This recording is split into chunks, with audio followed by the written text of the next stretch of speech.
I've just put together some very simple diagrams about cycle lanes and traffic and what may be going on in London, and to compare some of the logic and the reality that I've seen. So I used to be part of the London cycling campaign, back in 90s or 80s. Anyway, in the beginning when it was all about showing people all the back ways to get around, and then I stopped when they started blocking other drivers and other people's and users of roads, and become rather odd in their tactics, which seemed to be just picking fights with people in cars or other forms of transport, which wasn't very useful because people often use cars and bikes and motorbikes and buses and were not defined by a particular type of transport.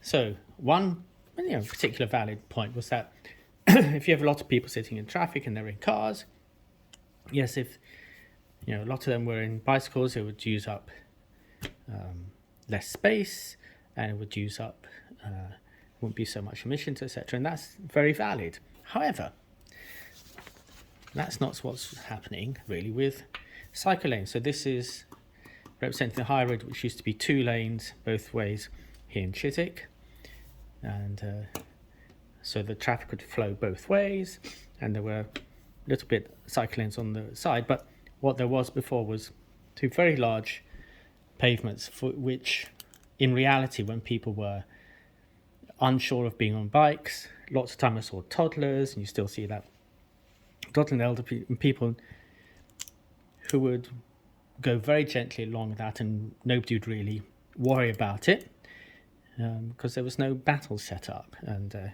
that was just workable. And I remember going with people who would sometimes be unsure about cycling, and they would go on the side, and either we'd be in traffic and then it really didn't matter because you go on the side very easily, on the side of the road, or on the pavement, or there wasn't very much traffic at all, in which case that didn't matter, or we would go the back ways. Now what's happened is that they've given over the size of the cycle lane. Actually, it's not on that side, it is, but they've given away a large chunk of the road to the cycle lanes, and this is then vans and cars and buses, and the thinking is that if people we reduce it to a single lane each way, so I'll be going that way, and this will get there, and then you get cycles and things going that way. But what's happened is that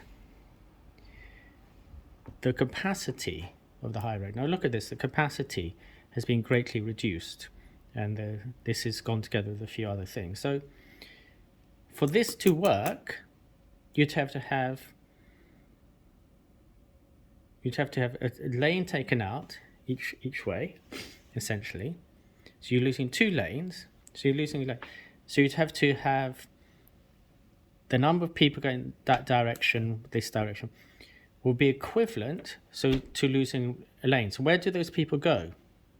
So the people who used to be in this lane going back and forth, as it is here, would either have it get into buses or walk, or they'd have to get onto bicycles. Now, where can we see the bicycle? Well, let's say bicycles represent something like 3, 4, 5%. And let's say the drivers were equally distributed there. So you'd have to, let's say, for the sake of argument, that this would be 90% of the people, and you're losing half that capacity. So 45%, something like that. So even if only 30%, you'd have to get 30% of people going to cycling or getting to cars. You'd have to have at least that, because you've cut the thing. So 30%. So cycling would have to go from 5% to something like 35%. So you'd have to have 7 times. Now you're not going to get that on wet days or cold days, or it just doesn't happen. So some people may take motorbikes, and some people may walk. And just looking at the numbers, so that's part of the problem, is you've taken away a lane, and we're not seeing the cycling numbers go up, anything like that. So of course what happens is that people are getting around, and there may be very good reasons they take people to a destination. The buses may not run very well, especially with strikes and things, and just sometimes transport doesn't work very well across certain areas, and you may be transporting things or people delivering things. So, and what has happened as well, there's a junction here which represents at Heathfield Terrace with a high road, whereas before you'd get traffic going east and west, and it'd go like that at one phase of lights, and then the other phase of lights, which was much less, from Heathfield Terrace, that'd be one. Now what's happened since the cycle lane is you have one phase going that, because then the cyclists go across with the cyclists, then another phase going that way, so the cyclists don't come on the inside of cars because they've got a separate lane, and then you've got 3 phases of lights. So let's say before it was 1 minute, and it would be 40 seconds each way and 20 seconds for this angled one. And what's probably happening more now is it's more like 40 seconds in one direction, 40 seconds east and west, 40 seconds east and west or east, and then another 30 seconds or so. So you're actually taking, I haven't measured it yet, but it might be 1 minute 30, 1 minute 40. So you're taking longer time for you to get through. And then what's happening is that you've got, so the capacity of what could go straight ahead and turn left, you might be able to get through in one light, you might be able to get 10 cars every 40 seconds now. So it backs up because it does. So things go, so it doesn't really drain. So that backs up all along the high road with just fewer cars. Whereas before, you might be able to get 20 cars every minute. So this is every 1 minute and a half, you get, say, 10 cars or so, and now you've got 20 cars, and before you had 20 cars every minute. So of course, you've got much less capacity, so that backs up all the way there, and you even have a more ridiculous situation at the bus stop. So you have bus stop as you come off Hammersmith Broadway, there's a bus stop there, and now they have a cycle lane which goes along there for cyclists. So, but the buses stop at the bus stop there, and there are bollards here all along. So all the traffic stops every time the bus stops. Each bus stops, maybe for 30 seconds, a minute, so it backs up. And then there's another bus. So there's no flow. So everyone is waiting behind because they can't even get past here. It was sometimes in the high road they go past. And if something breaks down, people can't get past. And I don't see how that's useful for anyone. And as a cyclist,